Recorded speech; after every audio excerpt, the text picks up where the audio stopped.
ስልካችሁን ለሰው በምትሰጡበት ሰዓት እናንተ ከፈቀዳችሁለት አፕሊኬሽን ውጭ እየከፈተ የሚጠቀም ከሆነና እንዲሁም ደግሞ እናንተ የማትፈልጉትን ነገር እያየ ከተቸገራችሁ ይህን ነገር በቀላሉ መቅረፍ የምትችሉበትን መንገድ በዛሬው ቪዲዮ አሳያችኋለሁ። ለቻናሌ አዲስ ከሆናችሁና እንዲህ አይነት ቪዲዮ ስለቅ እንደርሳችሁ ደግሞ ከታች ያለችዋን የሰብስክራይብ በተን በመጫን ቤተሰብ መሆን ትችላላችሁ። ቀጥታ ወደ ቪዲዮ ልውሰዳችሁ።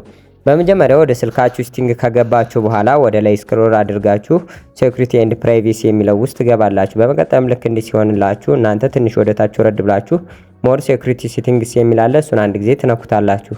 በመቀጠልም ይህንን በምነኩበት ሰዓት ልክ እንዲህ አይነት ኢንተርፌስ ያለው ፔጅ ይከፍትላችኋል። ከታችም አሉ አፕ ቱ ቢ ፒንድ የሚላል የማንች ነገር ኦፍ ነው የምትሆን ባይ ዲፎልት እናንተ ይሄንን ነገር ኦን ታደርጉታላችሁ። ከዚህ በመቀጠል ምንድነው የሚያደርግላችሁ እናንተ የምትፈልጉትን አፕሊኬሽን ልክ እንደዚህ ለምሳሌ እኔ ቲክቶክን ከፍቼ ላሳያችሁና እንዲህ ከከፈታችሁ በኋላ እናንተ የሪሰንት በተኑን አንድ ጊዜ ተጭናችሁ የምትፈልጉትን አፕሊኬሽን ወይም እንዲጠቀሙ የምትፈልጉትን አፕሊኬሽን ከላይ ነክታችሁ ፒን ዚስ አፕ ብላችሁ ከነካችሁ በኋላ ይህንን አፕሊኬሽን ወጥቶ ሌላ ነገር መጠቀም አይችልም።